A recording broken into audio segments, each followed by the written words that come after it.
All right, sorry for the delay there. We are a little past 8 o'clock, but let's go ahead and settle in and get started tonight. Let me just finish up a little bit of odds and ends here and switch over. All right, so welcome to the start of a new reading. We have just finished up the quite fun, actually, the spooky season. We got through quite a list of classics and wonderful books between Dracula, Lordy, Dracula and Frankenstein, and spice it up with a little bit of Lovecraft, and top it all off with some Edgar Allan Poe. Had a very good time in September and October. But all things must pass. So let's go ahead and change things up just a little bit. Yeah, we got through some genuine classics, the worldwide, known all over. But let's get a little bit back to our roots and get more toward the era of American lit, where things were really kind of finding their own and developing into a different sort of style. The travelogues, the almost not quite personal remembrances, and the different times. Things were tumultuous when this was written, the Red Badge of Courage. And this is one of those that you may have read in school, or maybe not. It really depends on the different curriculums. And it's, I don't know if it's had a couple adaptations, and is reasonably well known. It's got a somewhat unique take, and stance of not quite romanticizing like the military life and the glory to be found, which is sometimes kind of unusual. You see a lot of things that are passed off as almost propaganda to make it seem as if the military life is the only way to really be a glorious citizen and paragon of order. But things aren't all sunshine and roses, and we'll hopefully see some of that today. This is not quite as long as I remembered it, honestly, so we may be able to get through it in 1 or 2 sessions. Probably 2, I'm guessing, just by virtue of the percentages after getting through the foreword here. But we'll see how long it takes us to get through. And this is another of those that, as tensions rise, and as people find it harder and harder to come to agreement, the reminder that sometimes things were so much worse is relevant. And a bit of a warning tale of maybe we should try and find a little bit of common ground after all, because we'd rather it not come to this again.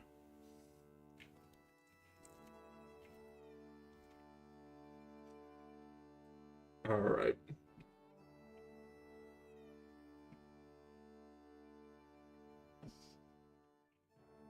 Sorry, finishing the last couple bites of leftover pizza. Would rather have something in the tank before we get going.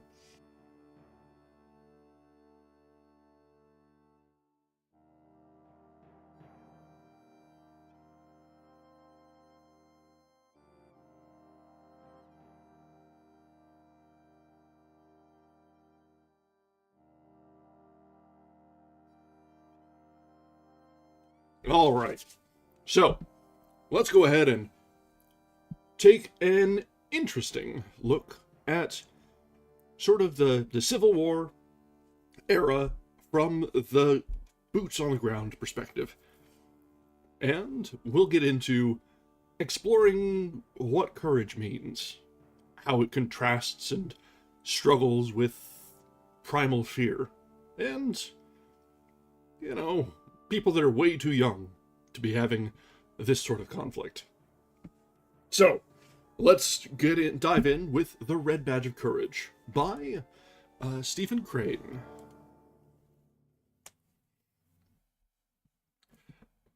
Chapter 1.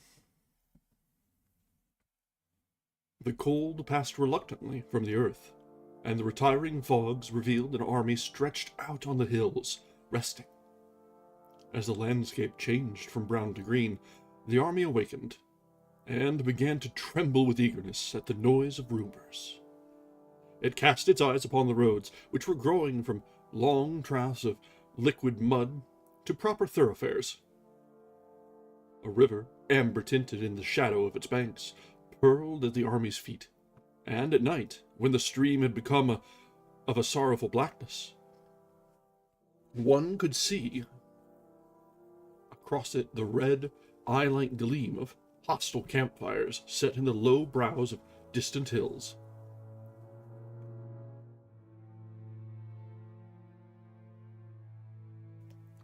Once a certain tall soldier developed virtues and went resolutely to wash a shirt. He came flying back from a brook, waving his garment banner-like.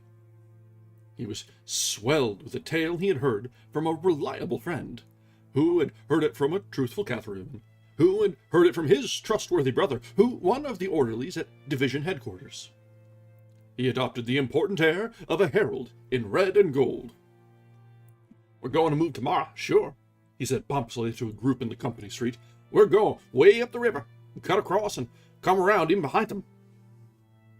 To his attentive audience, he drew a loud and elaborate plan of a very brilliant campaign. When he had finished, the blue-clothed men scattered into small, arguing groups between the rows of squat brown huts.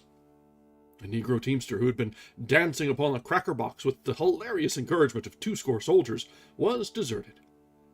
He sat mournfully down. Smoke drifted lazily from a multitude of quaint chimneys.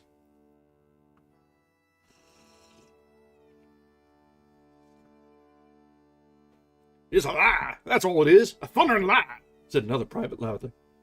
His smooth face was flushed, and his hands were thrust sulkily into his trousers pockets. He took the matter as an affront to him. "I don't believe the darn old army's ever going to move. We're set. I got ready to move 8 times in the last 2 weeks, and we ain't moved yet." The tall soldier felt called upon to defend the truth of a rumor he himself had introduced. He and the loud one came near to fighting over it. The corporal began to swear before the assemblage. He had just put a costly board floor in his house, he said. During the early spring he had refrained from adding extensively to the comfort of his environment, because he had felt that the army might start on the march at any moment. Of late, however, he had been impressed that they were in a sort of eternal camp. Many of the men engaged in a spirited debate.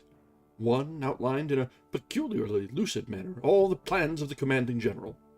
He was opposed by men who advocated that there were other plans of campaign. They clamored at each other, numbers making futile bids for the popular attention.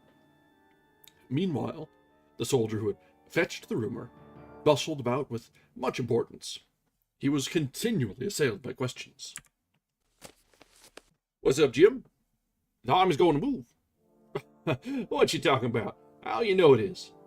"Well, you can believe me not, just as you like. I don't care a hang." There was much food for thought in the manner in which he replied. He came near to convincing them by disdaining to produce proofs. They grew much excited over it. There was a youthful private who listened with eager ears to the words of the tall soldier and to the varied comments of his comrades. After receiving a fill of discussions concerning marches and attacks, he went to his hut and crawled through an intricate hole that served it as a door. He wished to be alone with some new thoughts that had lately come to him. He lay down on a wide bunk that stretched across the end of the room. In the other end, cracker boxes were made to serve as furniture. They were grouped about the fireplace. A picture from an illustrated weekly was upon the log walls. The 3 rifles were parallel on pegs. Equipments hung on handy projections, and some tin dishes lay upon a small pile of firewood. A folded tent was serving as a roof. The sunlight without, beating upon it, made it glow a light yellow shade. A small window shot an oblique square of whiter light upon the cluttered floor. The smoke from the fire at times neglected the clay chimney and wreathed into the room, and this flimsy chimney of clay and sticks made endless threats to set ablaze the whole establishment. the youth was in a little trance of astonishment. So they were at last going to fight. On the morrow, perhaps, there would be a battle, and he would be in it. For a time he was obliged to labor to make himself believe. He could not accept with assurance an omen that he was about to mingle in one of those great affairs of the earth. He had, of course, dreamed of battles all his life, of vague and bloody conflicts that had thrilled him with their sweep and fire. In visions he had seen himself in many struggles. He had imagined peoples secure in the shadow of his eagle-eyed prowess. But awake he had regarded battles as crimson blotches on the pages of the past. He had put them as things of the bygone, with his thought images of heavy crowns and high castles. There was a portion of the world's history which he had regarded as the time of wars, but it, he thought, had been long gone over the horizon and had disappeared forever. If only, if only. From his home, his youthful eyes had looked upon the war in his own country with distrust. It must be some sort of a play affair. He had long despaired of witnessing a Greek-like struggle.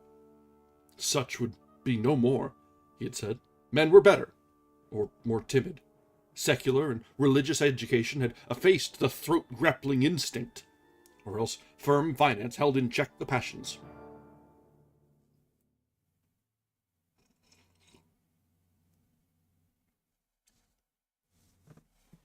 He had burned several times to enlist.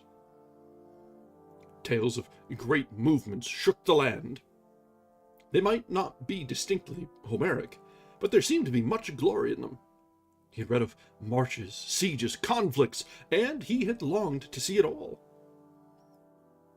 His busy mind had drawn for him large pictures, extravagant in color, lurid with breathless deeds. But his mother had discouraged him.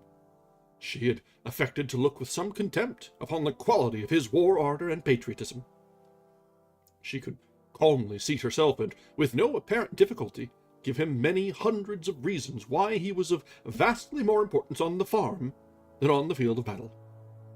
She had had certain ways of expression that told him that her statements on the subject came from a deep conviction.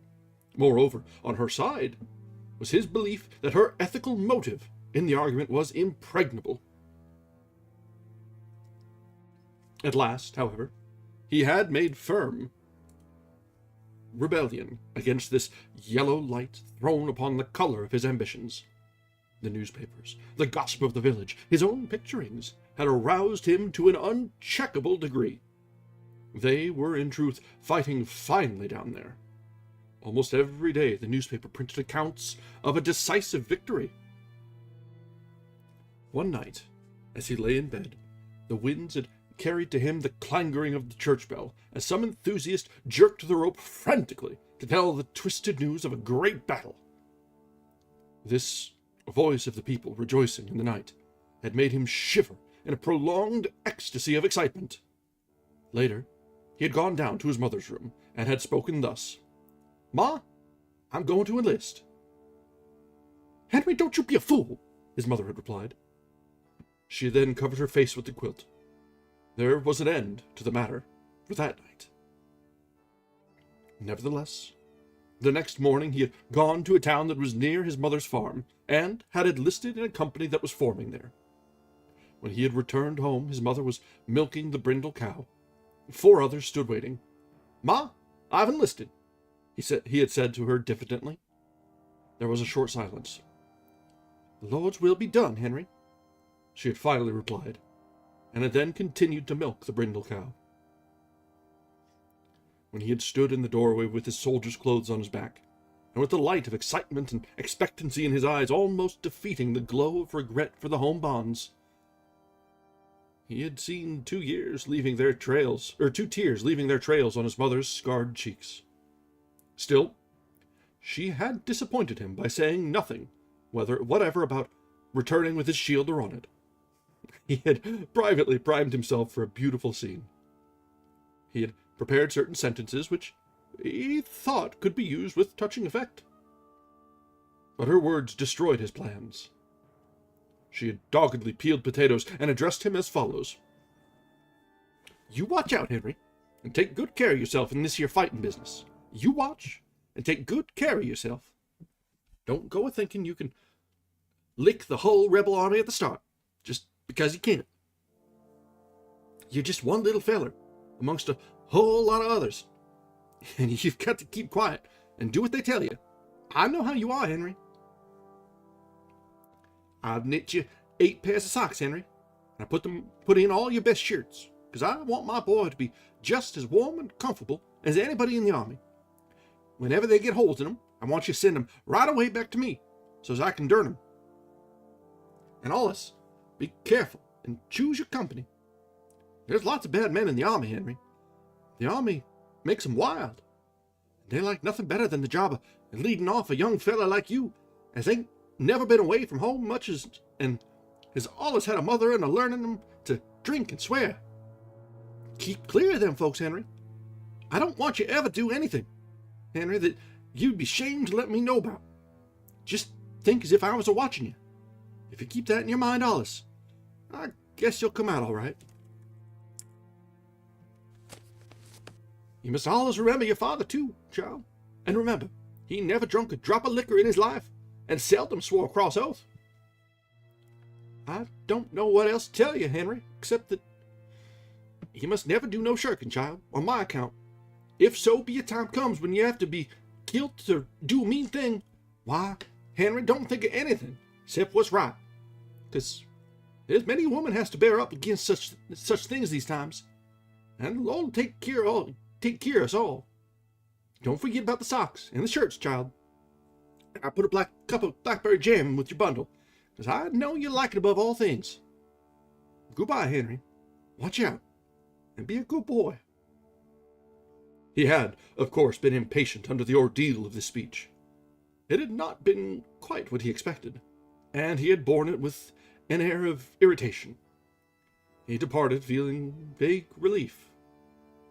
Still, when he had looked back from the gate, he had seen his mother kneeling among the potato parings. Her brown face upraised was stained with tears, and her spare form was quivering. He bowed his head and went on, feeling suddenly ashamed of his purposes. From his home he had gone to the seminary to bid adieu to many schoolmates. They had thronged about him with wonder and admiration. He had felt the gulf now between them, and had swelled with calm pride. He and some of his fellows who had donned blue were quite overwhelmed with privileges for all of one afternoon, and it had been a very delicious thing. They had strutted. A certain light-haired girl had made vivacious fun at his martial spirit, but there was another and darker girl, whom he had gazed at steadfastly, and he thought she grew demure and sad at the sight of his blue and brass. As he had walked down the path between rows of oaks, he had turned his head and detected her at a window, watching his departure. As he perceived her, she had immediately begun to stare up through the high tree branches at the sky.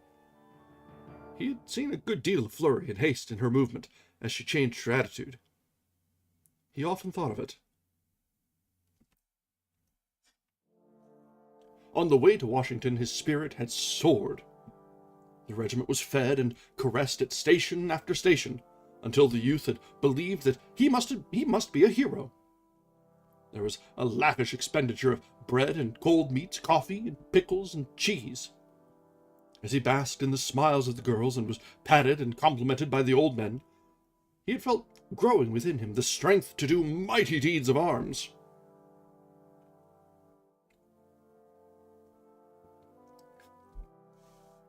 After complicated journeyings with many pauses, there had come months of monotonous life in a camp.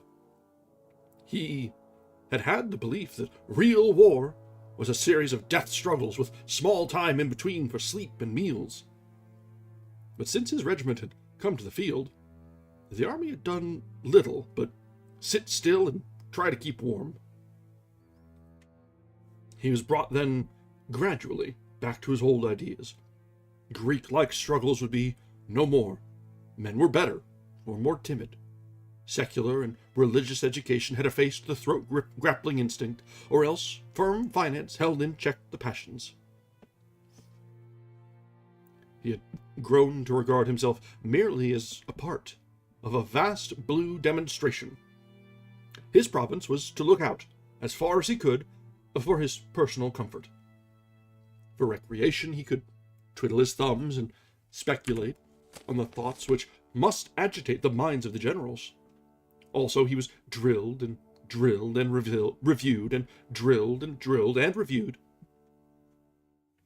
The only foes he had seen were some pickets along the riverbank. They were a sun-tanned, philosophical lot, who sometimes shot reflectively at the blue pickets. When reproached for this afterward, they usually expressed sorrow, and swore by their gods that the guns had exploded without their permission. The youth on guard duty one night conversed across the stream with one of them. He was a slightly ragged man, who spat skillfully between his shoes and possessed a great fund of bland and infantile assurance. The youth liked him personally. "Yank," the other had informed him, "you're a right damn good feller." This sentiment, floating to him upon the still air, had made him temporarily regret war. Various veterans had told him tales. Some talked of gray, bewhiskered hordes who were advancing with relentless curses and chewing tobacco with unspeakable valor.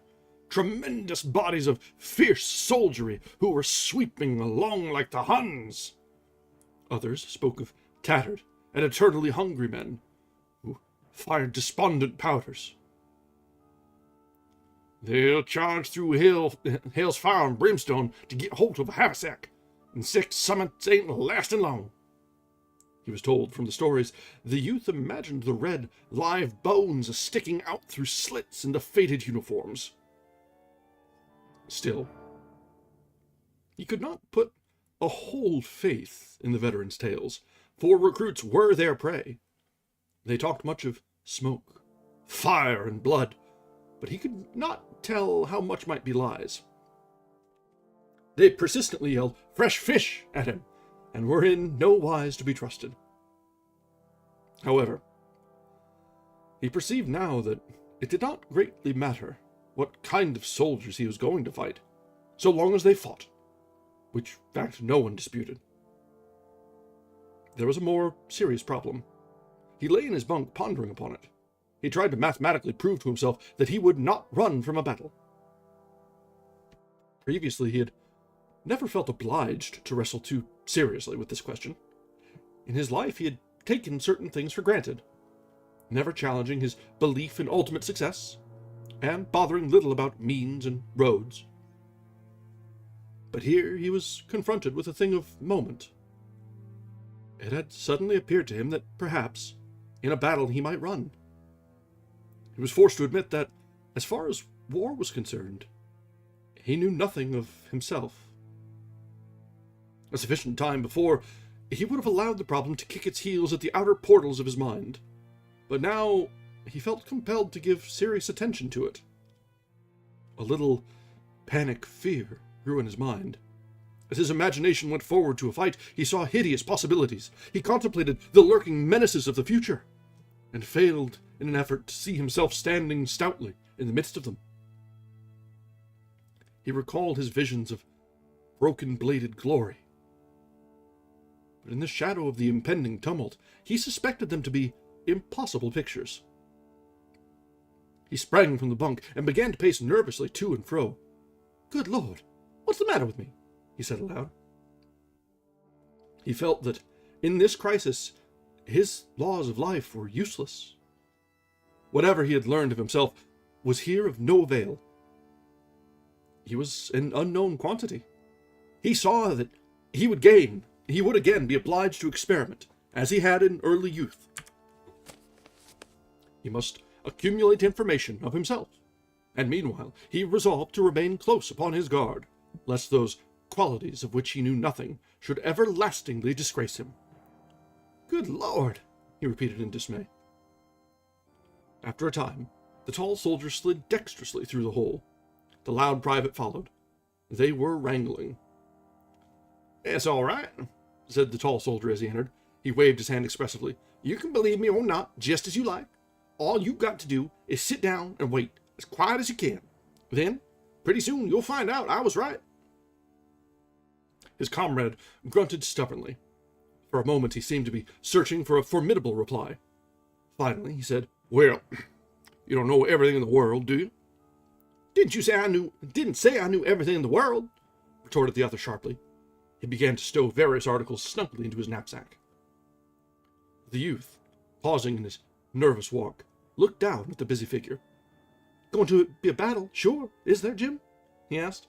"Of course there is," replied the tall soldier. "Of course there is. You just wait till tomorrow, and you'll see one of the biggest battles ever there was. You just wait." "Thunder," said the youth. "Oh, you'll see fighting this time, my boy. What'll be regular out-and-out fighting," added the tall soldier, with the air of a man who is about to exhibit a battle for the benefit of his friends. "Ha!" said the loud one from a corner.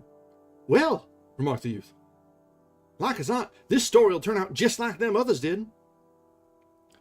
"Not much it won't," replied the tall soldier, exasperated. "Not much it won't. Didn't the cavalry all start this morning?" He glared about him. No one denied his statement. "The cavalry started this morning," he continued. "They say there ain't hardly any cavalry left in camp. They're going to Richmond, someplace, while we fight at all the Johnnies. It's some dodge like that.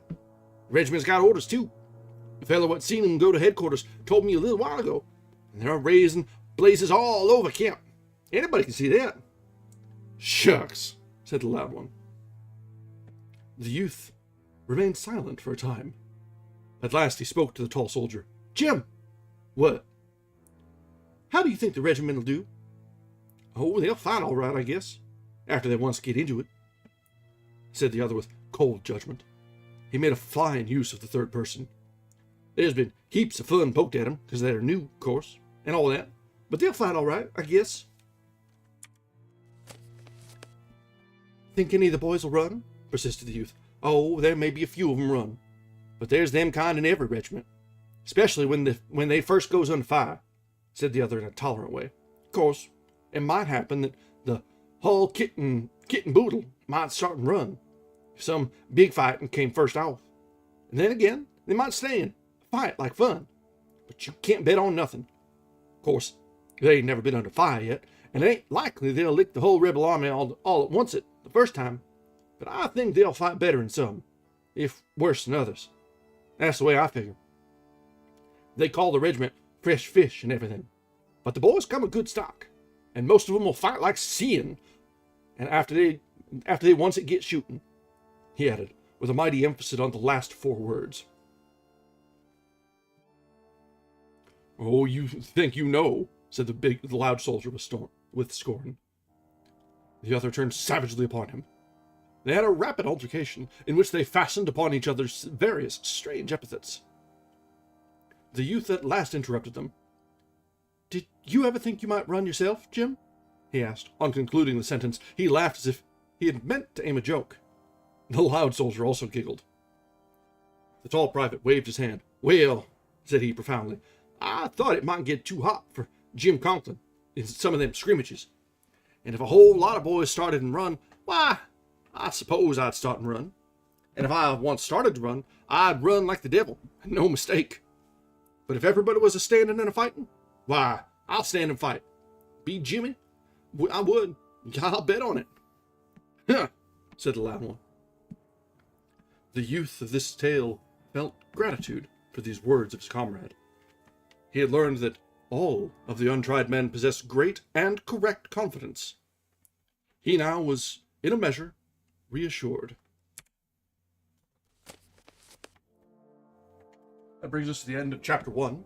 We've seen sort of the introduction of several of the characters and the musings of the youth, who is going to be the central point of this, really, of all of this. As he is exploring his own ideas, and it's a very interesting perspective.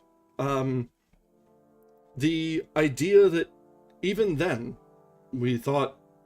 people thought that, war and fighting is a bit of savagery in the past, not something that modern folk are going to get up to.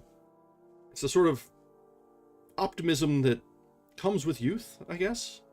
But also just it's a healthy worldview, but at the same time naive. We all want to think that the world has moved on past that we're in a time of peace. But there will always be those that decide that peace is an opportunity. Yeah, exactly. We wish.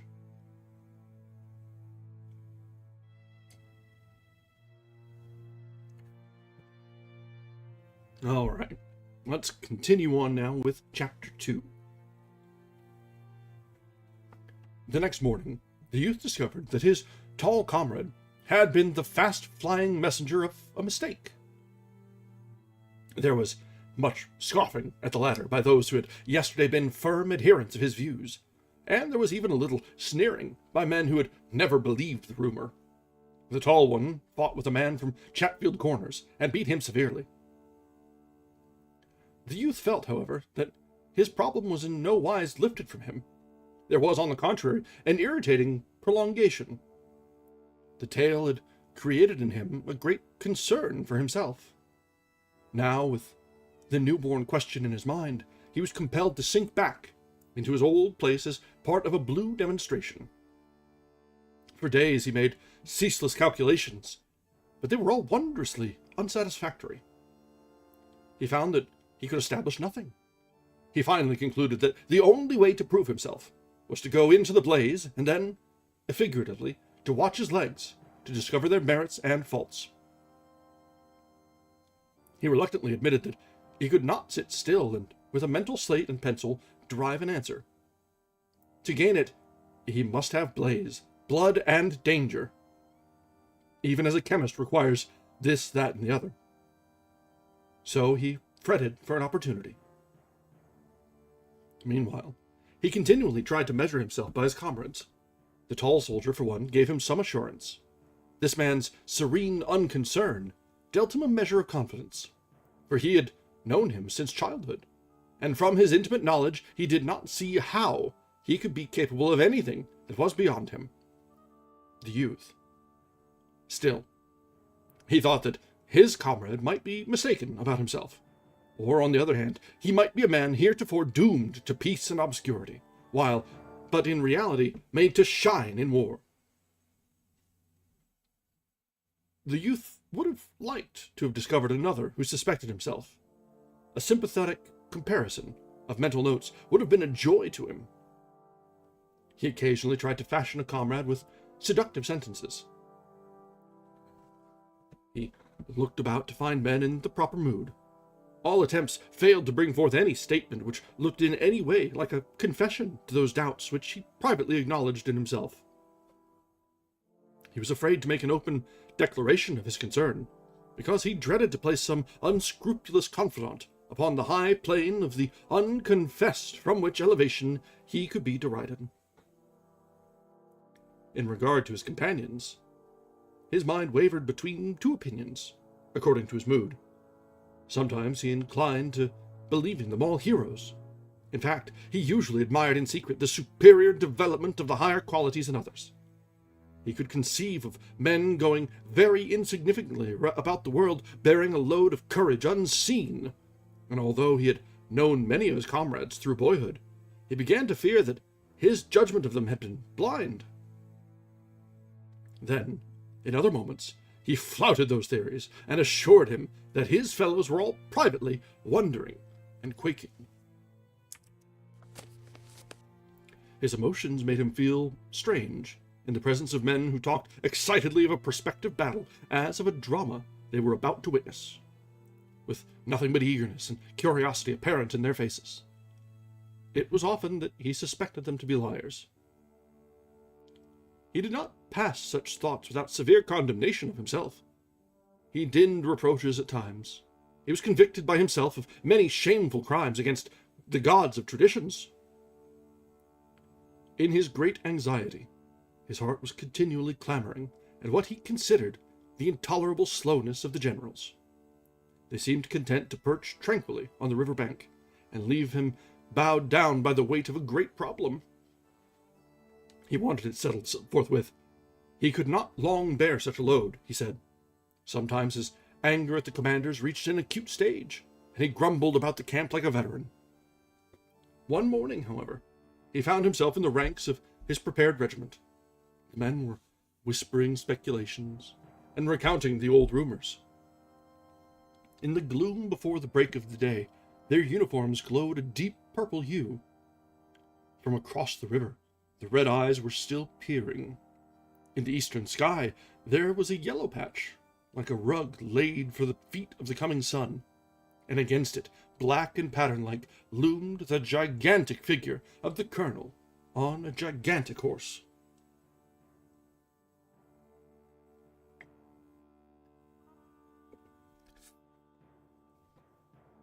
From off in the darkness came the trampling of feet. The youth could occasionally see dark shadows that moved like monsters. The regiment stood at rest for what seemed a long time. The youth grew impatient. It was unendurable, the way these affairs were managed. He wondered how long they were to be kept waiting. As he looked all about him and pondered upon the mystic gloom, he began to believe that at any moment the ominous distance might be aflare, and the rolling crashes of an engagement come to his ears. Staring once at the red eyes across the river, he conceived them to be growing larger, as the orbs of a row of dragons advancing. He turned toward the colonel, and saw him lift his gigantic arm and calmly stroke his moustache. At last, he heard from along the road at the foot of the hill the clatter of a horse's galloping hoofs. It must be the coming of orders. He bent forward, scarce breathing. The exciting clickety-click, as it grew louder and louder, seemed to be beating upon his soul.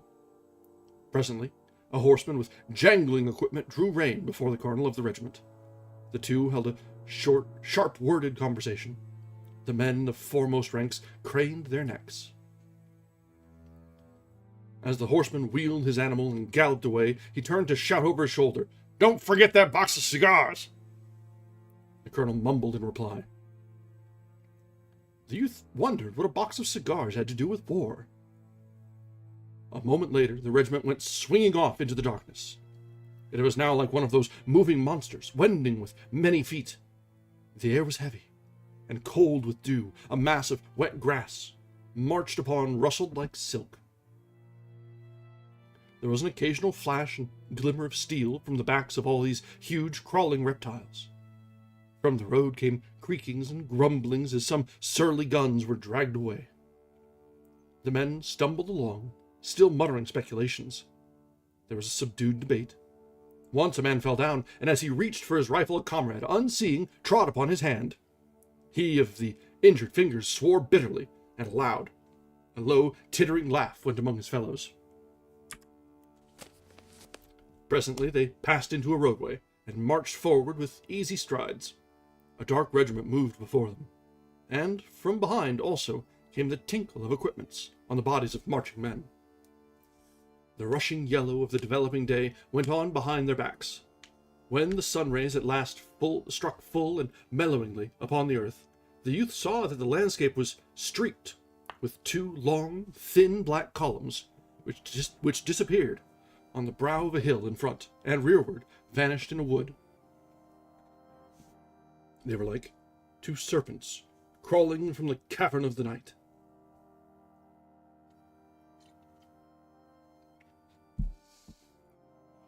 The river was not in view. The tall soldier burst into praises of what he thought to be his powers of perception. Some of the tall one's companions cried with emphasis that they, too, had evolved the same thing, and they congratulated themselves upon it. But there were others who said that the tall one's plan was not the true one at all. They persisted with other theories. There was a vigorous discussion. The youth took no part in them. As he walked along in careless line, he was engaged with his own eternal debate. He could not hinder himself from dwelling upon it. He was despondent and sullen, and threw shifting glances about him. He looked ahead, often expecting to hear from the advance the rattle of firing. But the long serpents crawled slowly from hill to hill without bluster of smoke. The dun-colored cloud of dust floated away to the right. The sky overhead was of a fairy blue. The youth studied the faces of his companions, ever on the watch to detect kindred emotions. He suffered disappointment. Some ardor of the air which was causing the veteran commands to move with glee, almost with song, had infected the new regiment. The men began to speak of victory as of a thing they knew. Also, the tall soldier received his vindication. They were certainly going to come around and in behind the enemy. They expressed commiseration for that part of the army which had been left upon the river bank, felicitating themselves upon being a part of a blasting host.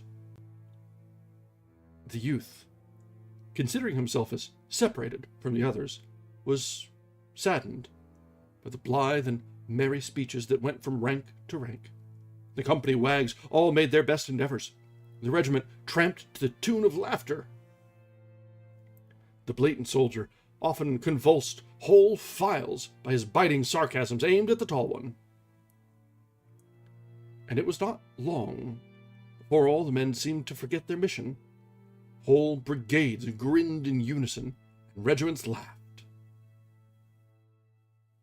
A rather fat soldier attempted to pilfer a horse from a dooryard. He planned to load his knapsack upon it. He was escaping with his prize when a young girl rushed from the house and grabbed the animal's mane. There followed a wrangle. The young girl, with pink cheeks and shining eyes, stood like a dauntless statue. The observant regiment, standing at rest in the doorway, whooped at once and entered whole-souled upon the side of the maiden. The men became so engrossed in this affair that they entirely ceased to remember their own large war. They jeered the piratical private, and called attention to various defects in his personal appearance, and they were wildly enthusiastic in support of the young girl. To her, from some bold distance, came bold advice. Hit him with a stick. There were crows and catcalls showered upon him when he retreated without the horse. The regiment rejoiced at his downfall. Loud and vociferous congratulations were showered upon the maiden, who stood panting and regarding the troops with defiance. At nightfall, the column broke into regimental pieces, and the fragments went into the fields to camp. Tents sprang up like strange plants. Camp fires, like red, peculiar blossoms, dotted the night. The youth kept from intercourse with his companions, as much as circumstances would allow him. In the evenings he wandered a few paces into the gloom. From this little distance the many fires, with the black forms of men passing to and fro before the crimson rays, made weird and satanic effects. He lay down in the grass. The blades pressed tenderly against his cheek. The moon had been lighted, and was hung in a treetop. The liquid stillness of the night enveloping him made him feel vast pity for himself. There was a caress in the soft winds, and the whole mood of the darkness, he thought, was one of sympathy for himself in his distress. He wished, without reserve, that he was at home again, marking the endless rounds from the house to the barn, from the barn to the fields, from the fields to the barn, from the barn to the house.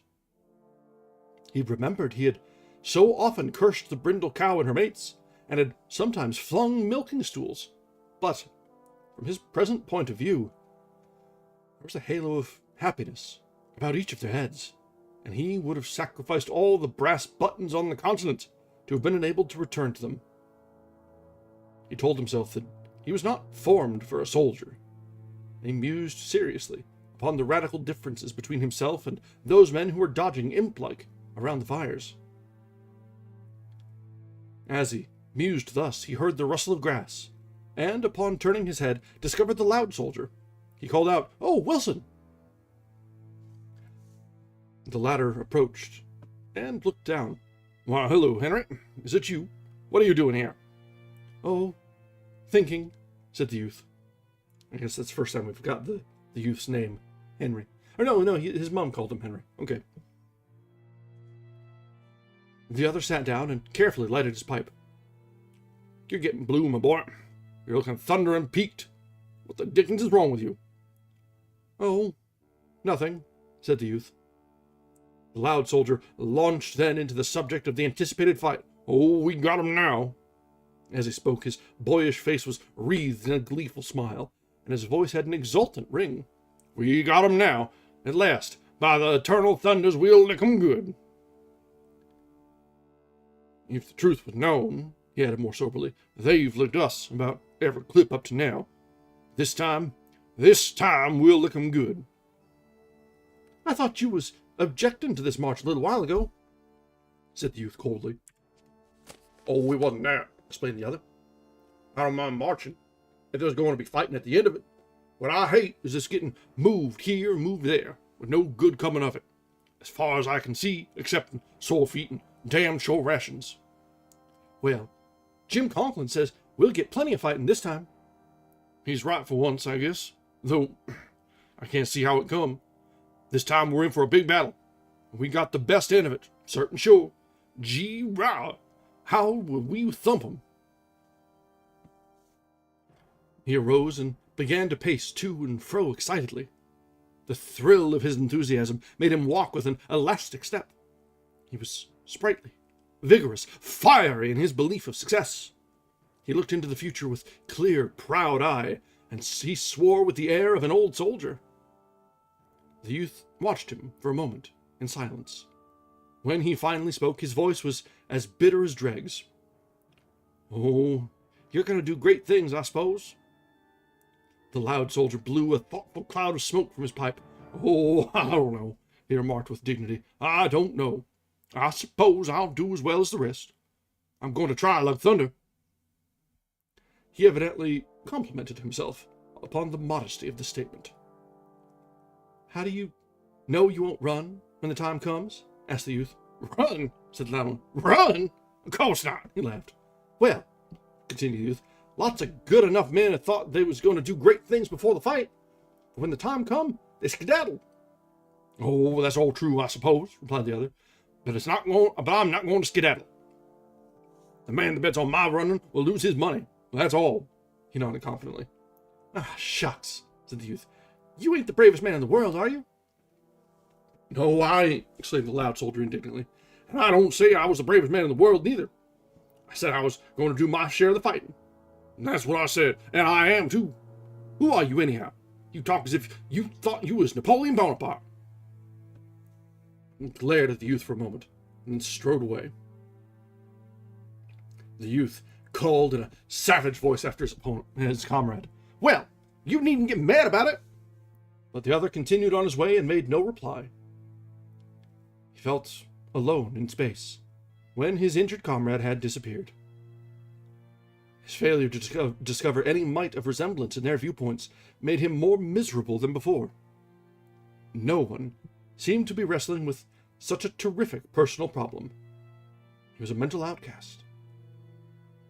He went slowly to his tent and stretched himself on a blanket by the side of the snoring tall soldier. In the darkness, he saw visions of 1,000-tongued fear that would babble at his back and cause him to flee, while others were going coolly about their country's business. He admitted that he would not be able to cope with this monster. He felt that every nerve in his body would be an ear to hear the voices, while the other men would remain stolid and deaf. And as he sweated with the pain of these thoughts, he could hear low, serene sentences. "I'll be 5. Make it 6, 7. 7 goes." He stared at the red, shivering reflection of a fire on the white wall of his tent until, exhausted and ill from the monotony of his suffering, he fell asleep. That brings us to the end of chapter 2. So Henry is actually very relatable, honestly. I think most people who are put in a situation where they're not quite familiar with, especially one that has had so much buildup. It doesn't need to be fighting or whatnot, but before going in for a presentation, going in for a job interview, anything like, you have to wonder, You don't know how you'll behave, how you'll react to a certain situation that you've never seen before. There's been this build-up, sometimes for years, and then when you get to the day of, you just don't know. It's a very relatable sort of situation he's in. Not necessarily, I mean, running with the army and all, yeah, that's obviously not terribly common, but his response and reaction is very mature, considering he's probably like 15 or 16 years old at this point. Like, that is a very healthy bit of self-awareness to, as you say, come to the realization that maybe this is a mistake after all. Or, honestly, it's just to give thought to things that maybe are better left unthought, or in other cases, things that are dangerous to think of. The army in particular, they would prefer you not think on this, because if you don't think about it beforehand, you're less likely to break and run at the onset.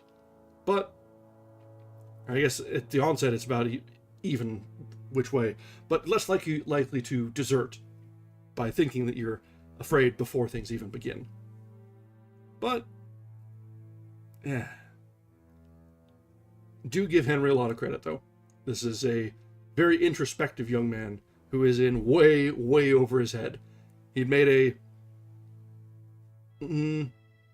impetuous decision to enlist, but at the time that was, not only expected, it was almost frowned upon not to. So we'll see how things shape out next, now that things are on the move. But before we do so, let's go ahead and take a quick break, top up our drinks, and we'll be back in just a few minutes when we'll jump back into the Red Badge of Courage from Chapter 3.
All right, let's go ahead and jump back in.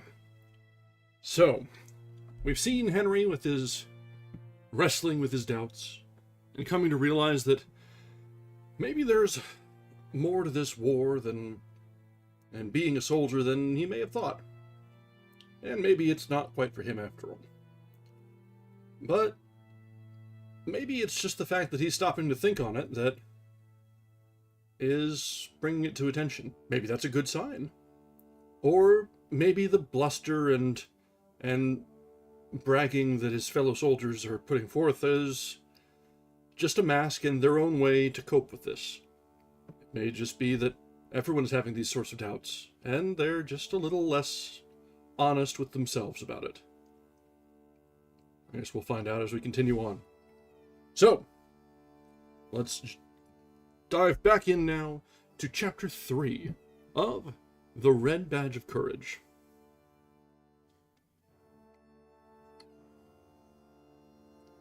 When another night came, the columns, changed to purple streaks, filed across 2 pontoon bridges.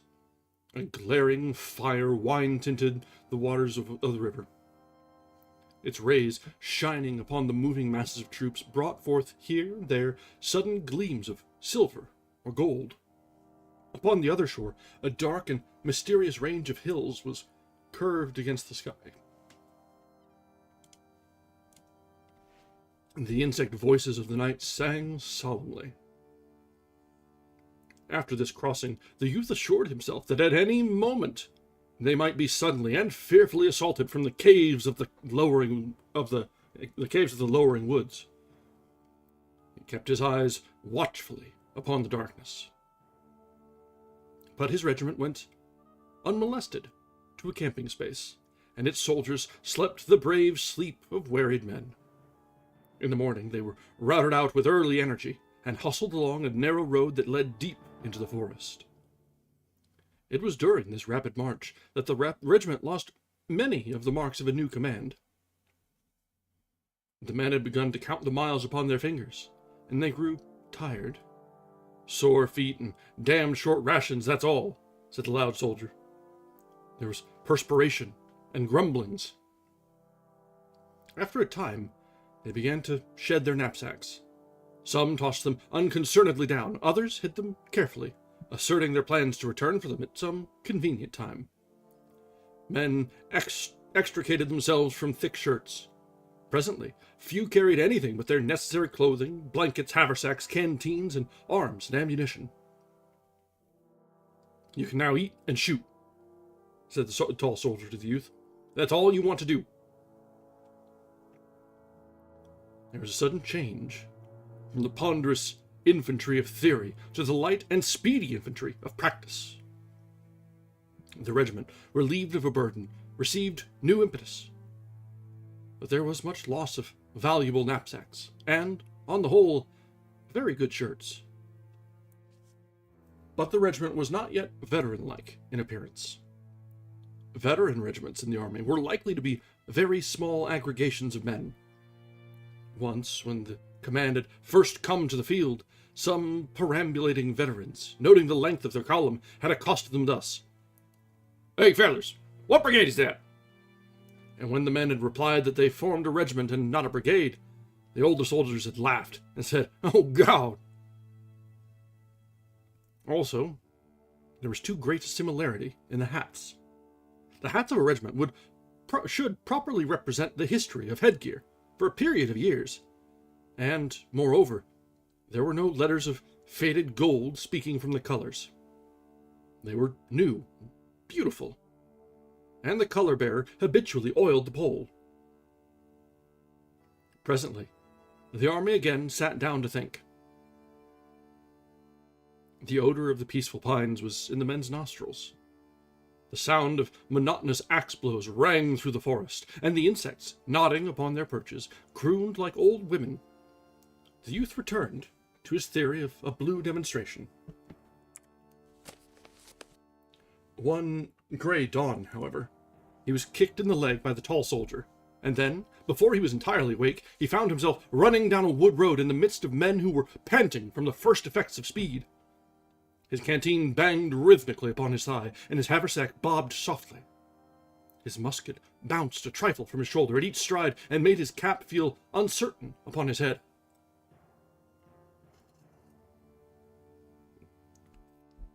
He could hear the men whisper jerky sentences. "Say, what's this all about?"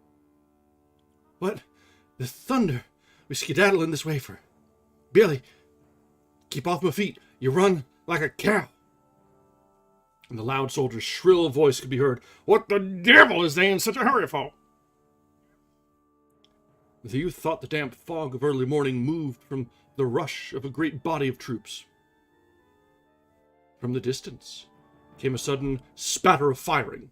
He was bewildered. As he ran with his comrades, he strenuously tried to think. But all he knew was that if he fell down, those coming behind would tread upon him.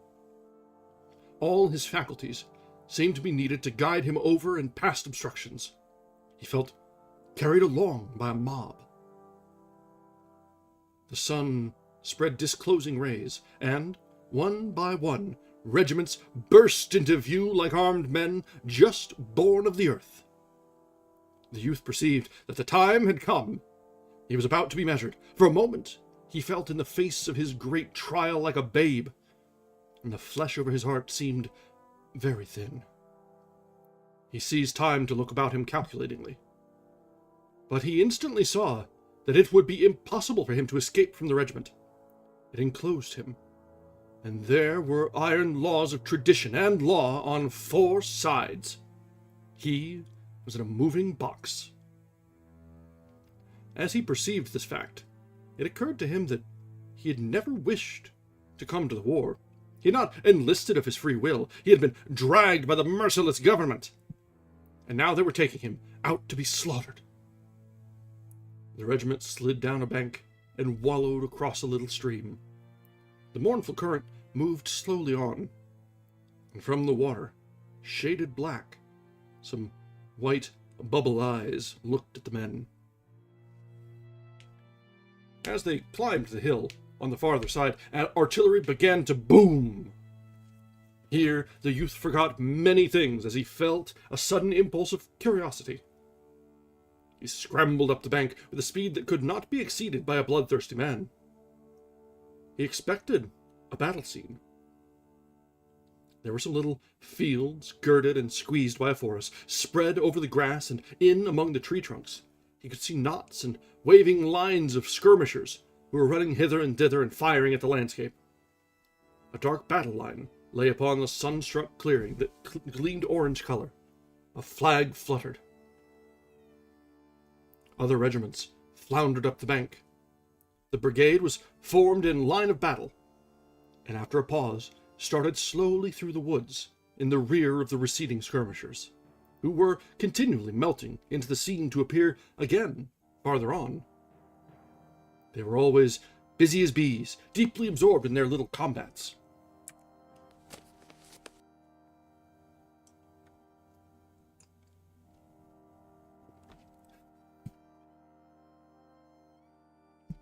The youth tried to observe everything. He did not use care to avoid trees and branches, and his forgotten feet were constantly knocking against stones or getting entangled in briars. He was aware that these battalions, with their commotions, were woven red and startling into the gentle fabric of softened greens and browns. It looked to be a wrong place for a battlefield. The skirmishers in advance fascinated him.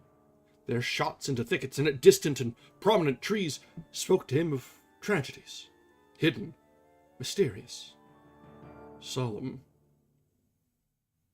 Once, the line encountered the body of a dead soldier. He lay upon his back, staring at the sky. He was dressed in an awkward suit of yellowish-brown. The youth could see that the soles of his shoes had been worn to the thinness of writing paper, and from a great rent in one, the dead foot projected piteously. And it was as if fate had betrayed the soldier.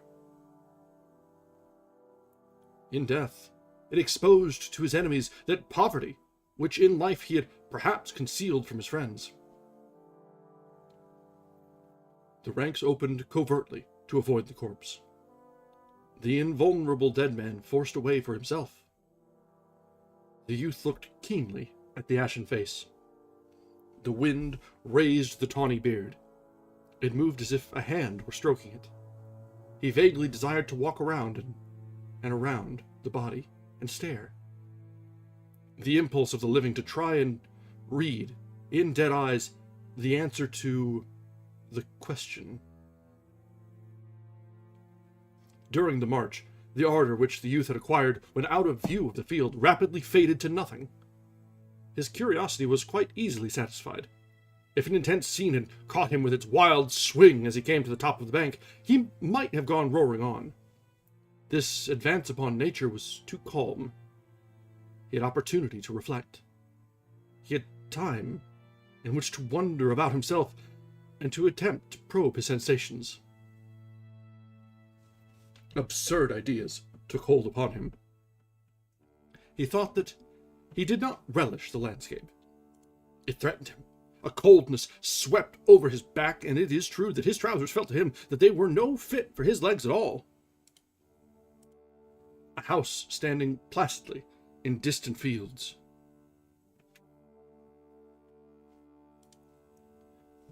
Had to him an ominous look. The shadows of the woods were formidable. He was certain that in this vista there lurked fierce-eyed hosts. The swift thought came to him that the generals did not know what they were about. It was all a trap. Suddenly, those close forests would bristle with rifle barrels. Iron-like brigades would appear in the rear. They were all going to be sacrificed. The generals were stupids. The enemy would presently swallow the whole command. He glared about him, expecting to see the stealthy approach of his death. He thought that he must break from the ranks and harangue his comrades. They must not all be killed like pigs. And he was sure it would come to pass unless they were informed of these dangers. The generals were idiots to send them marching into a regular pen. There was but one pair of eyes in the corps. He would step forth and make a speech. Shrill and passionate words came to his lips. The line, broken into moving fragments by the crowd, went calmly on through fields and woods. The youth looked at the men nearest him and saw, for the most part, expressions of deep interest, as if they were investigating something that had fascinated them. One or two stepped with over-valiant airs, as if they were already plunged into war. Others walked as upon thin ice. The greater part of the untested men appeared quiet and absorbed. They were going to look at war. The red animal, war, the blood-swollen god, and they were deeply engrossed in this march. As he looked, the youth gripped his outcry at his throat. He saw that even if the men were tottering with fear, they would laugh at his warning. They would jeer him, and, if practicable, pelt him with missiles. Admitting that he might be wrong, a frenzied declamation of the kind would turn him into a worm. He assumed, then, the demeanor of one who knows that he is doomed, alone, to unwritten responsibilities. He lagged with tragic glances at the sky.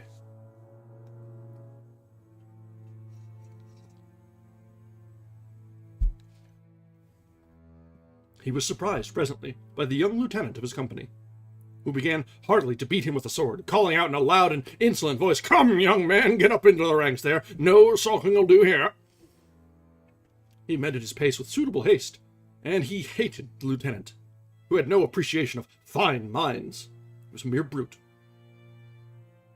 After a time, the brigade was halted in the cathedral light of a forest. The busy skirmishers were still popping. Through the aisles of the wood could be seen the floating smoke from their rifles. Sometimes it went up in little balls, white and compact. During this halt, many men in the regiment began erecting tiny hills in front of them. They used stones, sticks, earth, and anything they thought might turn a bullet. Some built comparatively large ones, while others seemed content with little ones. This procedure caused a discussion among the men. Some wished to fight like duelists, believing it to be correct to stand erect and be, from their feet to their foreheads, a mark. They said they scorned the devices of the cautious. But the others scoffed in reply, and pointed to the veterans in the flanks, who were digging at the ground like terriers. In a short time there was quite a barricade along the regimental fronts. Directly, however, they were ordered to withdraw from that place. This astounded the youth. He forgot his stewing over the advance movement. "Well then, what did they march us out here for?" he demanded of the tall soldier. The latter, with calm faith, began a heavy explanation, although he had been compelled to leave a little protection of stones and dirt, to which he had devoted much care and skill. When the regiment was aligned in another position, each man's regard for his safety, caused another line of small entrenchments. They ate their noon meal behind a third one. They were moved from this one also. They were marched from place to place with apparent aimlessness. The youth had been taught that a man became another thing in battle. He saw his salvation in such change. Hence this waiting was an ordeal to him. He was in a fever of impatience. He considered that there was denoted a lack of purpose on the part of the generals. He began to complain to the tall soldier. "I can't stand this much longer," he cried. "I don't see what good it does to make us wear out our legs for nothing." He wished to return to camp, knowing that this affair was a blue demonstration, or else to go into battle and discover that he had been a fool in his doubts, and was, in truth, a man of traditional courage. The strain of present circumstances he felt to be intolerable. The philosophical tall soldier measured a sandwich of cracker and pork, and swallowed it in a nonchalant manner. "Oh, I suppose we must go reconnoitering around the country just to keep from getting too close, or to develop them, or something." "Huh!" said the loud soldier. "Well," said the youth, still fidgeting, "I'd rather do anything. Mostly go tramping around the country all day doing no good to nobody and just tiring ourselves out." "So would I," said the loud soldier. "It ain't right. I tell you, if anybody with any sense was running this army..." "Oh, shut up!" roared the tall private. "You little fool! You little damn cuss! You ain't had that there coat and them pants on for 6 months, and yet you talk as if..." "Well, I want to do some fighting anyway," interrupted the other. "I didn't come here to walk. I could have walked to home round and round the barn if I just wanted to walk." The tall one, red-faced, swallowed another sandwich, as if taking poison in despair. But gradually, as he chewed, his face became again quiet and contented. He could not rage in fierce argument in the presence of such sandwiches. During his meals he always wore an air of blissful contemplation of the food he had swallowed. His spirit seemed then to be communing with the viands. He accepted new environment and circumstance with great coolness, eating from his haversack at every opportunity. On the march he went along with the stride of a hunter, objecting to neither gait nor distance. And he had not raised his voice when he had been ordered away from 3 little protective piles of earth and stone, each of which had been an engineering feat worthy of being made sacred to the name of his grandmother. In the afternoon, the regiment went out over the same ground it had taken in the morning. The landscape then ceased to threaten the youth. He had been close to it, and become familiar with it. When, however, they began to pass into a new region, his old fears of stupidity and incompetence reassailed him. But this time, he doggedly let them babble. He was occupied with this problem, and in his desperation, he concluded that the stupidity did not greatly matter. Once, he thought he had concluded that it would be better to get killed directly and end his troubles. Regarding death thus out of the corner of his eye, he conceived it to be nothing but rest, and he was filled with a momentary astonishment that he should have made an extraordinary commotion over the mere matter of getting killed.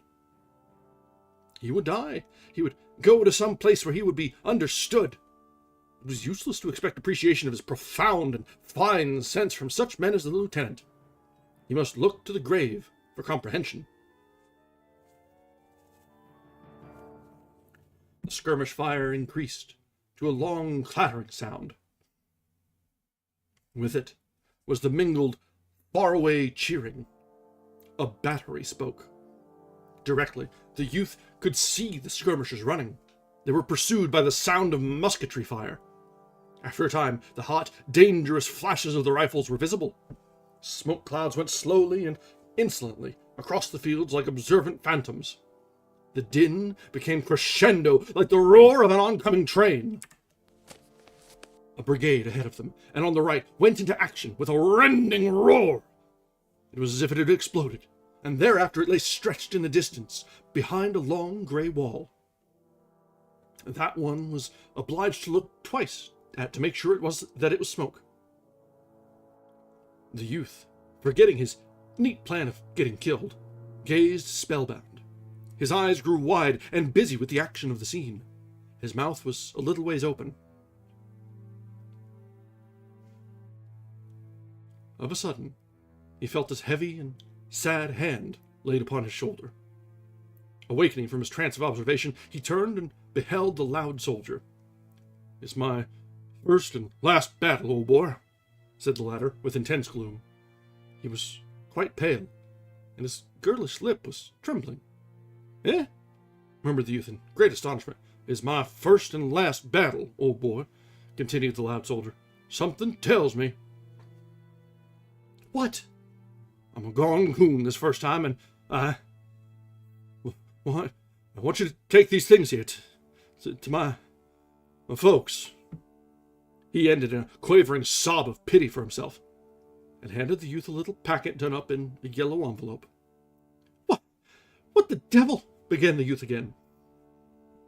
But the other gave him a glance as if from the depths of a tomb, and raised his limp hand in a prophetic manner and turned away. That brings us to the end of chapter 3. So, at the very last of that chapter, we see a little bit of hint that that Henry is certainly not alone in his lack of confidences. If anything, he's holding it together better than others who were previously so blustery before. But at this rate, it will not be long until we have a proper confrontation, and we'll see how things stand, whether resolve is tightened, strengthened, or whether it breaks under the strain.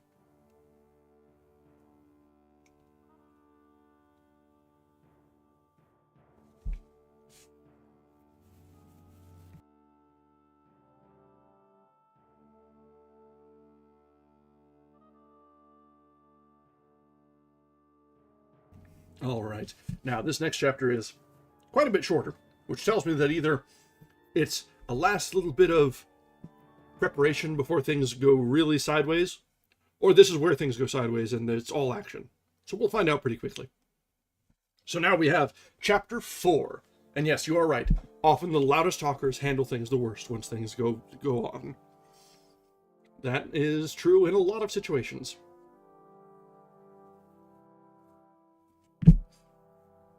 All right, chapter 4. The brigade was halted in the fringe of a grove. The men crouched among the trees and pointed their restless guns out at the fields. They tried to look beyond the smoke. Out of this haze they could see running men. Some shouted information and gestured as they hurried. The men of the new regiment watched and listened eagerly, while their tongues ran on in gossip of the battle. They mouthed rumors that had flown like birds out of the unknown. They say Perry's been driven in with big loss. Yes, Garrett went to the hospital. He said he was sick. That smart lieutenant is commanding G Company. The boys say they won't be under Garrett no more if they all have to desert. They allus knew he was a Hannis's battery's took. It ain't either. I saw Hannis's battery off on the left not more than 15 minutes ago. Well, the general, he says he is going to take the whole command of the 304th. When we go into action, and then he says we'll do such fighting as never another one of regiment done. They say we're catching it over on the left. They say the enemy driv our line into the devil of a swamp and took Hannis's battery. No such thing. Hannis's battery was along here about a minute ago. That young Hasbrook, he makes a good officer. He ain't afraid of nothing. I met one of the 148th Maine boys, and he says his brigade fit the whole rebel army for 4 hours over on the Turnpike Road and killed about 5,000 of them. He says one more such fight and such fight as that, and the war will be over. Bill wasn't scared either. No, sir, it was not. Bill ain't a getting scared easy. He was just mad. That's what he was. And that feller trot on his hand, he up and said he was willing to give his hand to his country. But he'd be dummed if he was going to have every dumb bushwhacker in the country walking around on it. So he went to the hospital disregardless of the fight. 3 fingers was crunched. The darn doctor wanted to amputate him. And Bill, he raised a hell of a row out here. He's a funny fella. The din in front swelled to a tremendous chorus. The youth and his fellows were frozen to silence. They could see a flag that tossed in the smoke angrily. Near it were the blurred and agitated forms of troops. There came a turbulent stream of men across the fields. A battery changing position at a frantic gallop scattered the stragglers right and left. A shell, screaming like a storm banshee, went over the huddled heads of the reserves. It landed in the grove and, exploding redly, flung the brown earth. There was a little shower of pine needles. Bullets began to whistle among the branches and nip at the trees. Twigs and leaves came sailing down. It was as if 1,000 axes, wee and invisible, were being wielded. Many of the men were constantly dodging and ducking their heads. The lieutenant of the youth's company was shot in the hand. He began to swear so wondrously that a nervous laugh went along the regimental line. The officer's profanity sounded conventional. It relieved the tightened senses of the new men. It was as if he had hit his fingers with a tack hammer at home. He held the wounded member carefully away from his side so that the blood would not drip upon his trousers. The captain of the company, tucking his sword under his arm, produced a handkerchief and began to bind with it the lieutenant's wound, and they disputed as to how the binding should be done. The battle flag in the distance jerked about madly. It seemed to be struggling to free itself from an agony. The billowing smoke was filled with horizontal flashes. Men rushing swiftly emerged from it. They grew in numbers until it was seen that the whole command was fleeing. The flag suddenly sank down as if dying. Its motion, as it fell, was a gesture of despair. Wild yells came from behind the walls of smoke. A sketch in gray and red dissolved into a mob-like body of men who galloped like wild horses. The veteran regiments on the right and the left of the 304th immediately began to jeer. With the passionate song of the bullets and the banshee shrieks of shells were mingled loud catcalls and bits of facetious advice concerning places of safety. But the new regiment was breathless with horror. "God, Sanders got crushed!" whispered the man at the youth's elbow. They shrank back and crouched as if compelled to await a flood. The youth shot a swift glance among the blue ranks of the regiment. The profiles were motionless, carven, and afterward he remembered that the color sergeant was standing with his legs apart, as if he expected to be pushed to the ground. The following throng went whirling around the flank. Here and there were officers carried along on the stream like exasperated chips. They were striking about them with their swords and with their left fists, punching every head they could reach. They cursed like highwaymen. A mounted officer displayed the furious anger of a spoiled child. He raged with his head, his arms, and his legs. Another, the commander of the brigade, was galloping about bawling. His hat was gone and his clothes were awry. He resembled a man who had come from bed to go to a fire.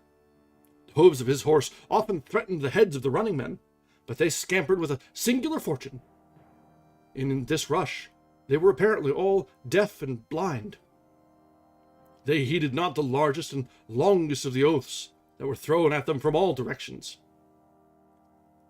Frequently, over this tumult, could be heard the grim jokes of the critical veterans.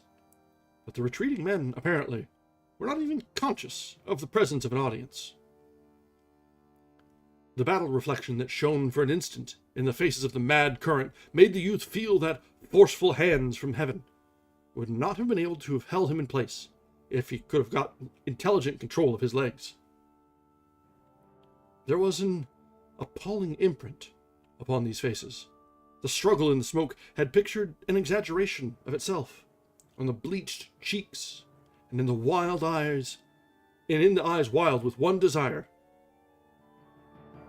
The sight of this stampede exerted a flood-like force that seemed able to drag sticks and stones and men from the ground. They of the reserves had to hold on. They grew pale and firm, and red and quaking. The youth achieved one little thought in the midst of this chaos. The composite monster which had caused the other troops to flee had not then appeared. He resolved to get a view of it, and then, he thought, he might very likely run better than the rest of them. Alright, that brings us to the end of chapter 4. And things are starting to come to a head. And I think we're about to see a bit of a clash and see who stands firm, who does not, and probably a lot of internal monologue on who is the better off among those two.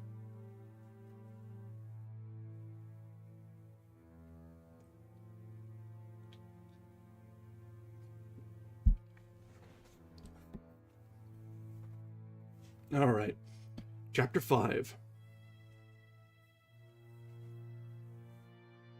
There were moments of waiting. The youth thought of the village street at home, before the arrival of the circus parade on a day in the spring. He remembered how he had stood, a small, thrillful boy prepared to follow the dingy lady upon the white horse, or the band in its faded chariot. He saw the yellow road, the lines of expectant people, and the sober houses. He particularly remembered an old fellow who used to sit upon a cracker box in front of the store and feign to despise such exhibitions. 1,000 details of color and form surged in his mind. The old fellow upon the cracker box appeared in middle prominence. Someone cried, "Here they come!" There was a rustling and muttering among the men. They displayed a feverish desire to have every possible cartridge ready to their hands. The boxes were pulled around into various positions and adjusted with great care. It was as if 700 new bonnets were being tried on. The tall soldier, having prepared his rifle, produced a red handkerchief of some kind. He was engaged in knotting it about his throat, with exquisite attention to its position, when the cry was repeated up and down the line in a muffled roar of sound. "Here they come! Here they come!" Gun locks clicked. Across the smoke-infested fields came a brown swarm of running men who were giving shrill yells. They came on, stooping and swinging their rifles at all angles. A flag, tilted forward, sped near the front. As he caught sight of them, the youth was momentarily startled by a thought that perhaps his gun was not loaded. He stood trying to rally his faltering intellect, so that he might recollect the moment when he had loaded, but he could not. A hatless general pulled his dripping horse to a stand near the colonel of the 304th. He shook his fist in the other's face. "You've got to hold them back!" he shouted savagely. "You've got to hold them back!" In his agitation, the colonel began to stammer. All right, General. All right. By God, we'll do our best, General." The general made a passionate gesture and galloped away. The colonel, perchance to relieve his feelings, began to scold like a wet parrot. The youth, turning swiftly to make sure that the rear was unmolested, saw the commander regarding his men in a highly resentful manner, as if he regretted above everything his association with them. The man at the youth's elbow was mumbling, as if to himself, "Oh, we're in for it now. Oh, we're in for it now." The captain of the company had been pacing excitedly to and fro in the rear. He coaxed in schoolmistress fashion, as to a congregation of boys with primers. His talk was an endless repetition. "Reserve your fire, boys. Don't shoot till I tell you. Save your fire. Wait till they get close up. Don't be damn fools." Perspiration streamed down the youth's face, which was soiled like that of a weeping urchin. He frequently, with a nervous movement, wiped his eyes with his coat sleeve. His mouth was still a little ways open. He got the one glance at the foe swarming in front of him, and instantly ceased to debate the question of his piece being loaded. Before he was ready to begin, before he had announced to himself that he was about to fight, he threw the obedient, well-balanced rifle into position and fired a first wild shot. Directly he was working at his weapon like an automatic affair. He suddenly lost concern for himself and forgot to look at a menacing fate. He became not a man, but a member. He felt that something of which he was a part, a regiment, an army, a cause, or a country, was in crisis. He was welded into a common personality, which was dominated by a single desire. For some moments, he could not flee no more than a little finger can commit a revolution from a hand. If he had thought the regiment was about to be annihilated, perhaps, he could have amputated himself from it. But its noise gave him assurance. The regiment was like a firework that, once ignited, proceeds superior to circumstances, until its blazing vitality fades. It wheezed and banged with a mighty power. He pictured the ground before it as strewn with the discomfited.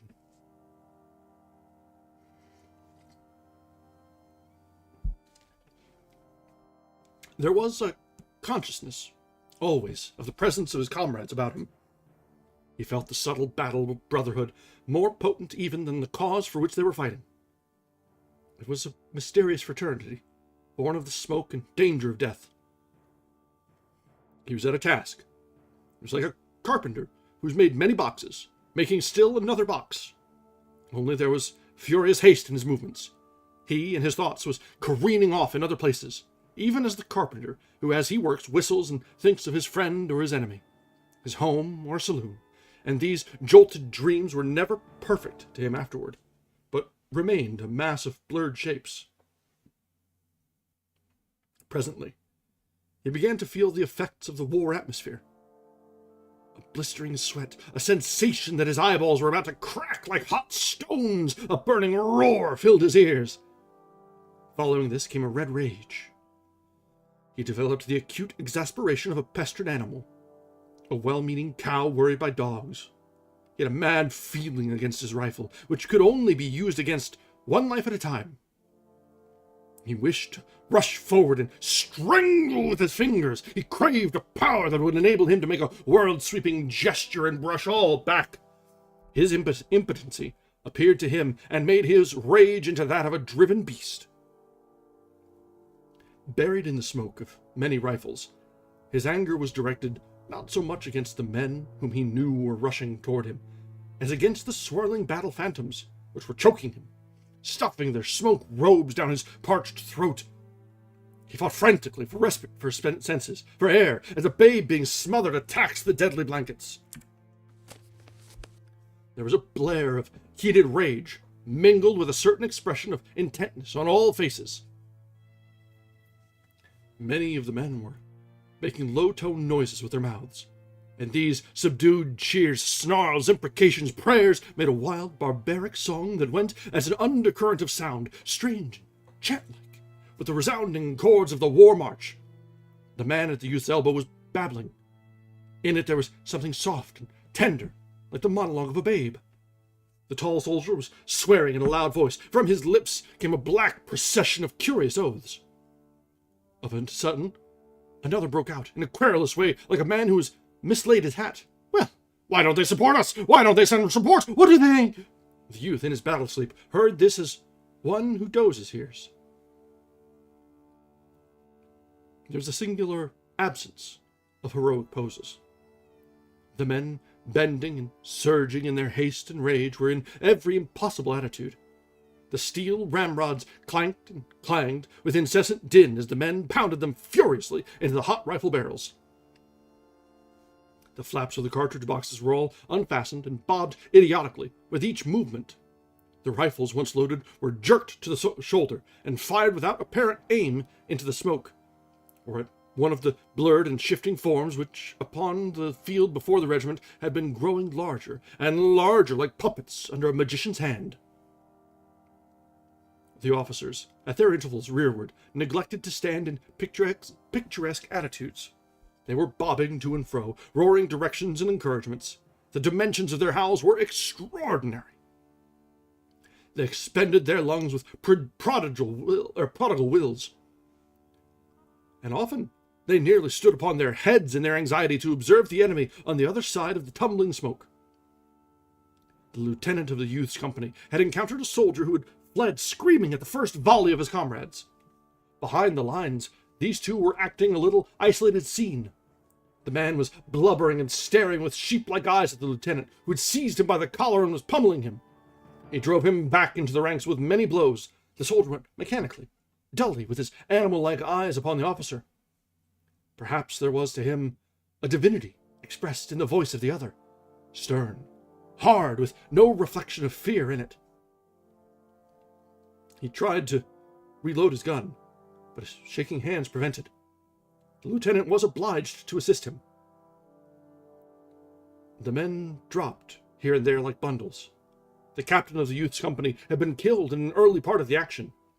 His body lay stretched out in the position of a tired man resting, but upon his face there was an astonished and sorrowful look, as if he thought some friend had done him an ill turn.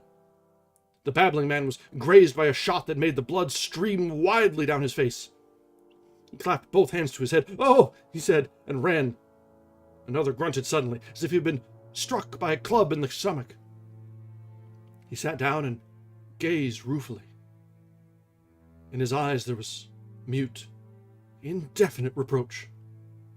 Farther up the line, a man, standing behind a tree, had his knee joint splintered by a ball.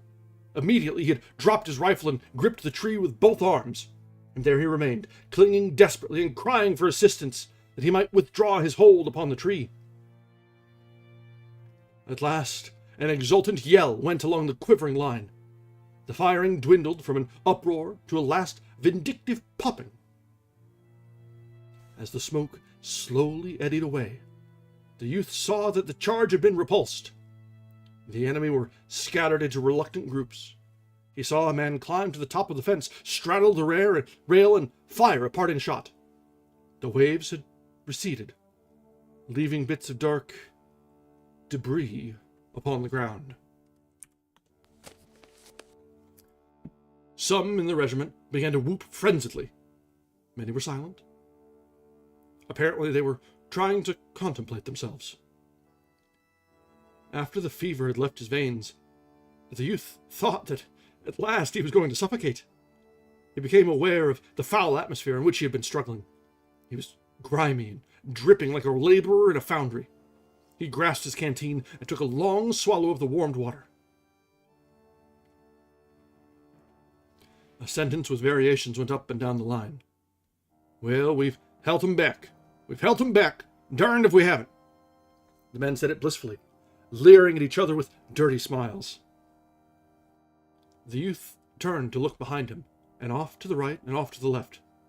He experienced the joy of a man who, at last, finds leisure in which to look about him. Underfoot there were a few ghastly forms, motionless. They lay twisted in fantastic contortions. Arms were bent, and heads were turned in incredible ways. It seemed that the dead men must have fallen from some great height to get into such positions. They looked to be dumped out upon the ground from the sky. From a position in the rear of the grove, a battery was throwing shells over it. The flash of the guns startled the youth at first. He thought they were aimed directly at him. Through the trees he watched the black figures of the gunners, as they worked swiftly and intently. Their labor seemed a complicated thing. He wondered how they could remember its formula in the midst of confusion. The guns squatted in a row like savage chiefs. They argued with abrupt violence. It was a grim powwow. Their busy servants ran hither and thither. a small procession of wounded men were going drearily toward the rear. It was a flow of blood from the torn body of the brigade. To the right and to the left were the dark lines of other troops. Far in front, he thought he could see lighter masses protruding in points from the forest. They were suggestive of unnumbered thousands. Once, he saw a tiny battery go dashing along the line of the horizon. Tiny riders were beating the tiny horses. From a sloping hill came the sound of cheerings and clashes. Smoke welled slowly through the leaves. Batteries were speaking with thunderous oratorical effort. Here and there were flags, the red and the stripes dominating. They splashed bits of warm color upon the dark lines of troops. The youth felt the old thrill at the sight of the emblems. They were like beautiful birds, strangely undaunted in a storm. As he listened to the din from the hillside, to a deep, pulsating thunder that came from afar to the left, and to the lesser clamors which came from many directions, it occurred to him that they were fighting too, over there, and over there, and over there. Heretofore, he had supposed that all the battle was directly under his nose. As he gazed around him, the youth felt a flash of astonishment at the blue, pure sky, and the sun gleaming on the trees and fields. It was surprising that nature had gone tranquilly on with her golden process in the midst of so much devilment. That brings us to the end of chapter 5. So, we haven't quite gotten the butcher's bill yet, but we can see that the youth, that Henry, was certainly not the one to break. And his introspection early on seemed to be, I don't know, probably healthy. And the others who were having their issues, especially the one who'd actually broken and had to be pushed back into line by the lieutenant, weren't quite handling themselves as well. He did see that strange phenomenon of becoming something else, part of a whole rather than an individual, and carried along with the tide, such as it was. But we'll probably in the next chapter see how things really shook out, as the calm after this first bloodletting. We'll see who's left, who's missing, who's hurt, and how those who remain respond. Because the initial clash itself isn't the only opportunity to break. Alright, we've got about 10 minutes left. This next chapter is a little bit long. It's a little shorter than about the same length as the last. So we'll probably run a little over just so we can get to a nice stopping point after this one. And then we'll see how much we have left in us. So, chapter 6. Exactly. Worrying means you're taking it seriously. The youth awakened slowly. He came gradually back to a position from which he could regard himself. For moments he had been scrutinizing his person in a dazed way, as if he had never before seen himself. Then he picked up his cap from the ground. He wriggled in his jacket to make a more comfortable fit, and kneeling, relaced his shoe. He thoughtfully mopped his reeking features. So it was all over at last. The supreme trial had been passed. The red, formidable difficulties of war had been vanquished. He went into an ecstasy of self-satisfaction. He had the most delightful sensations of his life, standing as if apart from himself. He viewed that last scene. He perceived that the man who had fought thus was magnificent. He felt that he was a fine fellow. He saw himself, even with those ideals which he considered as far beyond him. He smiled in deep gratification. Upon his fellows he beamed tenderness and goodwill. "Gee, ain't it hot, hey?" he said affably to a man who was polishing his streaming face with his coat sleeves. "You bet," said the other, grinning sociably. "I've never seen such dumb hotness." He sprawled out luxuriously on the ground. "Gee, yes, and I hope we don't have no more fight until a week from Monday." There were some handshakings and deep speeches with men whose features were familiar, but with whom the youth now felt the bonds of tied hearts. He helped a cursing comrade to bind up a wound of the shin. But, of a sudden, cries of amazement broke out among the ranks of the new regiment. "Here they come again! Here they come again!" The man who had sprawled upon the ground started up and said, "Gosh!" The youth turned quick eyes upon the field. He discerned forms begin to swell in masses out of a distant wood. He saw again the tilted flag speeding forward. The shells, which had ceased to trouble the regiment for a time, came swirling again and exploded in the grass or among the leaves of the trees. They looked to be strange war flowers bursting into fierce bloom. The men groaned. The luster faded from their eyes. Their smudged countenances were now expressed a profound dejection. They moved their stiffened bodies slowly, and watched in sullen mood the frantic approach of the enemy. The slaves toiling in the temples of this god began to feel rebellion at his harsh tasks. They fretted and complained each to each. "Oh, say, this is too much of a good thing. Why can't somebody send us supports? We ain't never going to stand this second bang. I didn't come here to fight the whole damn rebel army." There was one who raised a doleful cry.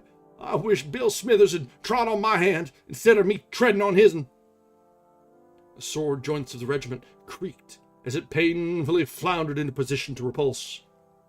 The youth stared. Surely, he thought, this impossible thing was not about to happen.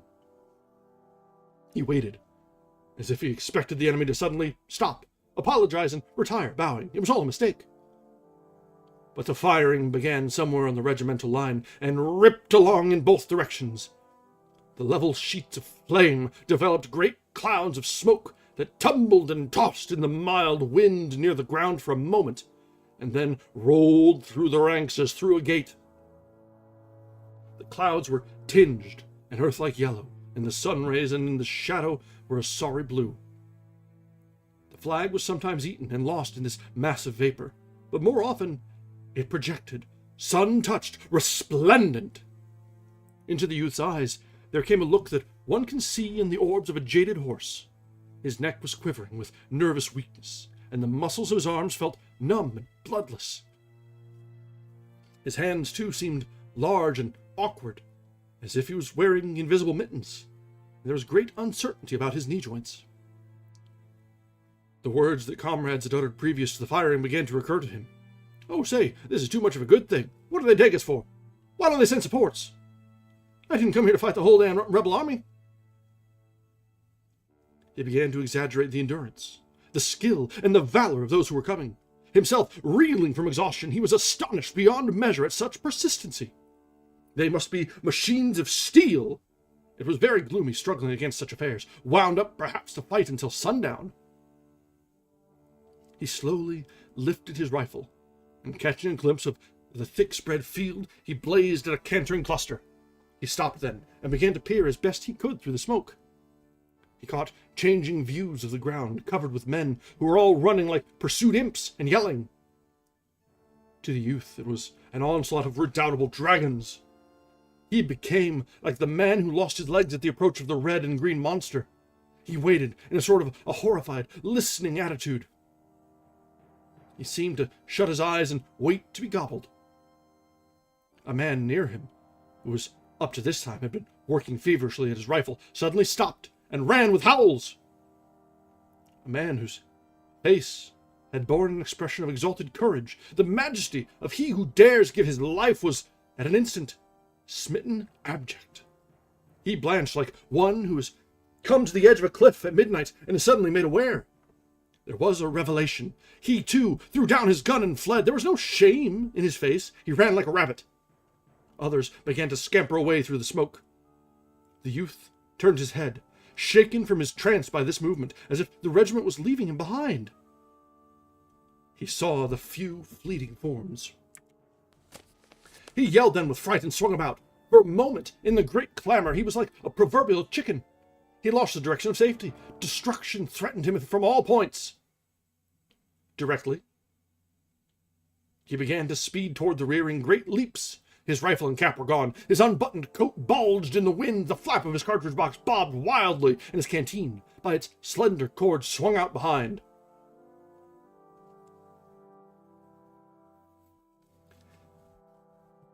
On his face was all the horror of those things which he imagined.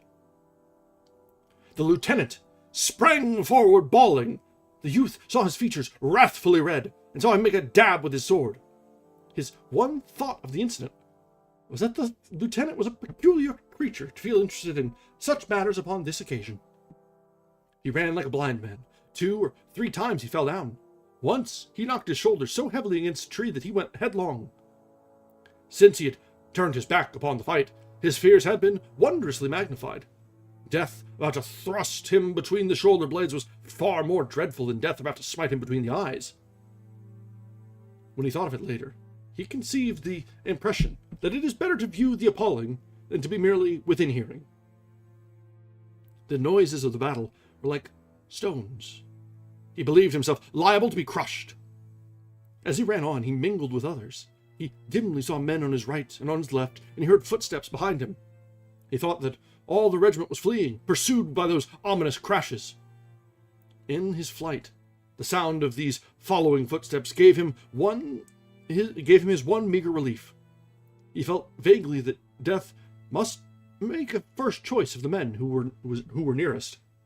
The initial morsels for the dragons would be then those who were following him. So he displayed the zeal of an insane sprinter in his purpose to keep them in the rear. There was a race. As he, leading, went across a little field, he found himself in a region of shells. They hurtled over his head with long, wild screams. As he listened, he imagined them to have rows of cruel teeth that grinned at him. Once, one lit before him, and the livid lightning of the explosion effectually barred the way in his chosen direction. He groveled on the ground, and then, springing up, went careening off through some bushes. He experienced a thrill of amazement when he came within view of a battery in action. The men there seemed to be in conventional moods, altogether unaware of the impending annihilation. The battery was disputing with a distant antagonist, and the gunners were wrapped in admiration of their shooting. They were continually bending in coaxing postures over the guns. They seemed to be patting them on the back and encouraging them with words. The guns, stolid and undaunted, spoke with dogged valor. The precise gunners were coolly enthusiastic. They lifted their eyes every chance to see the smoke-wreathed hillock from whence the hostile battery addressed them. The youth pitied them as he ran. Methodical idiots! Machine-like fools! The refined joy of planting shells in the midst of the other battery's formation would appear a little thing when the infantry came swooping out of the woods. The face of a youthful rider, who was jerking his frantic horse with an abandon of temper he might display in a placid barnyard, was impressed deeply upon his mind. He knew that he looked upon a man who would presently be dead. 2, he felt pity for the guns, standing, 6 good comrades, in a bold row.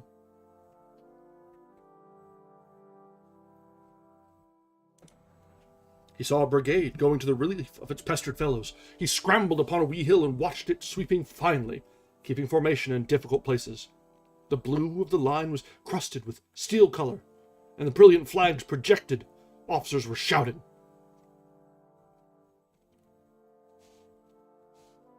This sight also filled him with wonder.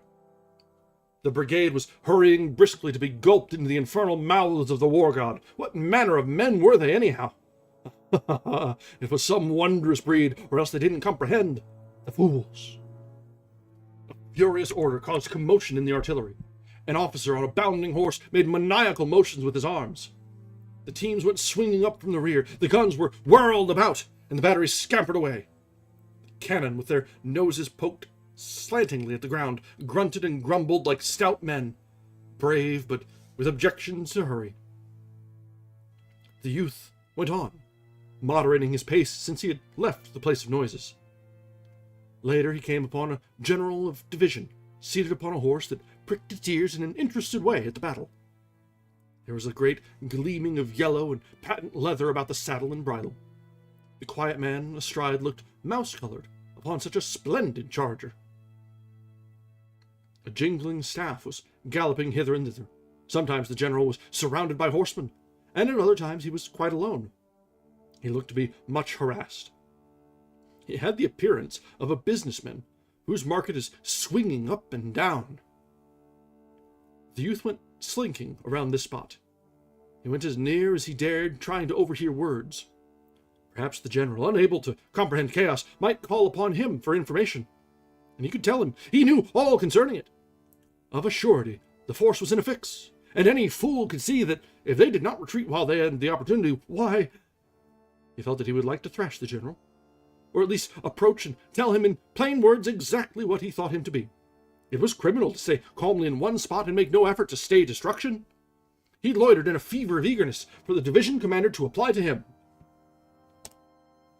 As he warily moved about, he heard the general call out irritably, "Tompkins, go over and see Taylor and tell him not to be in such an all-fired hurry. Tell him to halt his brigade at the edge of the woods and tell him to detach a regiment. Say, I think the center will break if we don't help him out some. Tell him to hurry up." A slim youth on a fine chestnut horse caught these swift words from the mouth of his superior. He made his horse bound into a gallop, almost from a walk, in his haste to go upon his mission. There was a cloud of dust.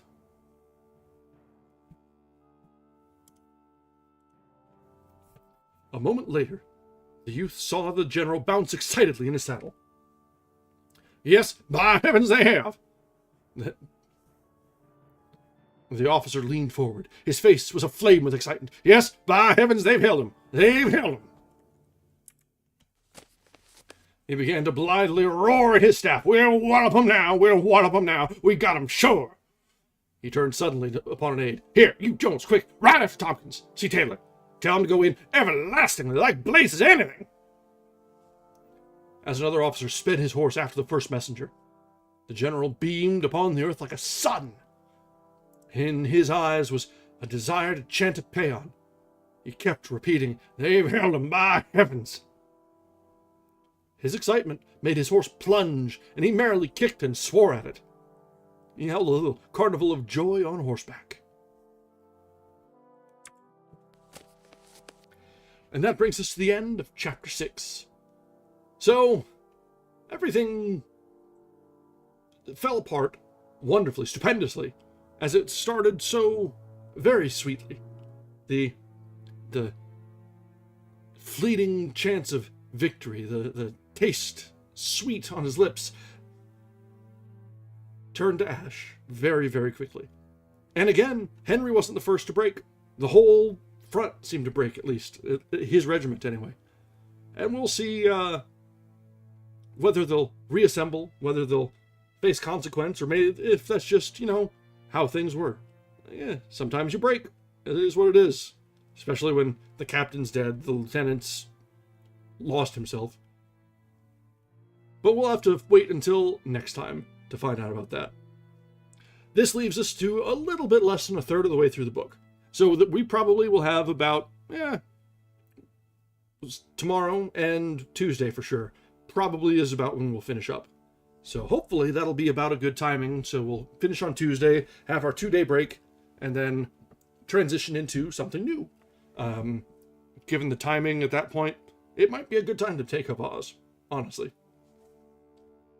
But with that sort of planned out, and the introduction here to the Red Badge of Courage done, I think we are probably in a pretty good place.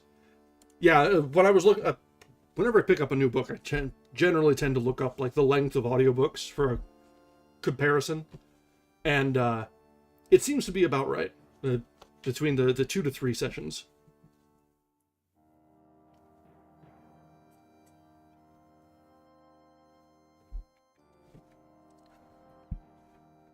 So, all right, guys, let's go ahead and call it an evening here. This has been a long, not really long, but a very dry reading so far.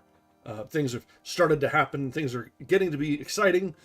And there's not a whole lot of chance to stop and catch breath as things go on, which is kind of fitting, considering we're talking about a battle and things being nonstop and tumultuous. I guess I can have my own little piece of it after all. All right. We'll be back tomorrow at our normal time, 8 Eastern, and we will continue. Well, actually, when is Daylight Savings Time tonight? I think it is, isn't it? Because it's very early. So yes, we will be at our normal time, 8 Eastern, tomorrow. I sagely decided to not include EDT or EST when I was fitting the schedule, because I, for one, can never remember which it is. 8 is 8. That's all it is.